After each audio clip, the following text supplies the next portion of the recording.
ব্যাংককের ইয়াননাওয়াতে জবাই করা হাঁসের ভেতরে তীব্র এয়ার প্রেসার দিয়ে হাঁসের মাংস থেকে চামড়াগুলোকে আলাদা করে ফেলা হয় খুবই চমৎকারভাবে।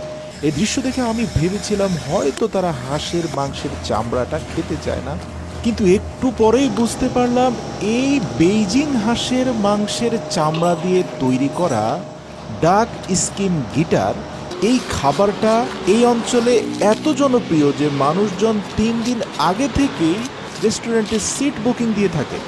হাঁসের চামড়াটাকে যে লোহার অবয়বের উপর বেঁধে মেরিনেশন করা হয় তা দেখতে অনেকটা গানের গিটারের মতো হওয়ায় এটাকে ডাক স্কিন গিটার বলা হয়। 4টি ধাপে এটা প্রস্তুত হওয়ার পর দেখতে অনেকটা আম সত্ত্বের মতো মনে হলেও এই চামড়া মুখে দেওয়ার পর ইতোপূর্বে হাঁসের চামড়া খাওয়ার কোনো অভিজ্ঞতা যদি আপনার থাকে তা 100 ভাগ পাল্টে যাবে।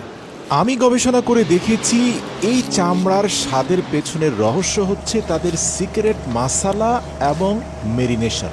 এখানে যে সবাই শুধুমাত্র চামড়া খাওয়ার জন্য আসে তা না, অনেকে ডাক গিটার খেতে আসে, মানে পূর্ণাঙ্গ হাঁসটাকেই গিটারের আদলে মেরিনেশন করে ফ্রাই করে খাওয়া হয়।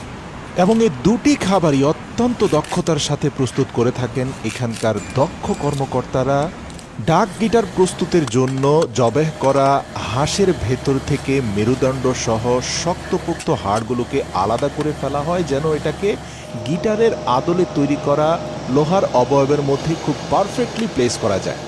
এরপরে এই ডাক গিটারের উপরে তীব্র গরম পানি ঢালা হয় যাতে এর উপরে থাকা ব্যাকটেরিয়া এবং অদৃশ্য হাঁসের পালকগুলো নষ্ট হয়ে যায়।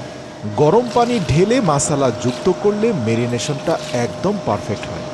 এরপর 2-4 ঘন্টা মেরিনেশনের পর এই হাঁসের গিটারগুলোকে ক্রিস্পি স্বাদ দেওয়ার জন্য একটা স্বয়ংক্রিয় হিটিং ড্রামের ভেতরে এগুলোকে স্থাপন করে নিচে গ্যাসের চুলা জ্বালিয়ে কৃত্রিম তাপমাত্রা সৃষ্টি করা হয়, যার ফলে হাঁসের গিটারে থাকা মাংসগুলো আধা সিদ্ধ হওয়ার পাশাপাশি এর ভেতরের পানি যথেষ্ট শুকিয়ে যায়। এরপরে সেখান থেকে বের করে খুবই যত্নের সাথে কাস্টমার অর্ডার দেওয়া মাত্র উত্তপ্ত তেল এই গিটারের উপরে আলতো করে ঢেলে দেওয়া হয়।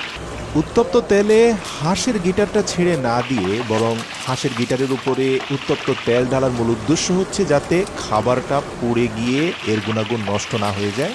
আপনাদের জানিয়ে রাখি এই খাবারটা তাদের একটা সিক্রেট সসের সাথে খাওয়া হয় যা এক কথায় অনবদ্য। তবে অবশ্যই আপনাকে নিশ্চিত হয়ে নিতে হবে 8-10টি রেস্টুরেন্টের মধ্যে শুধুমাত্র 2টি রেস্টুরেন্টই মুসলিম রীতিতে হাঁস জবাই করে থাকে।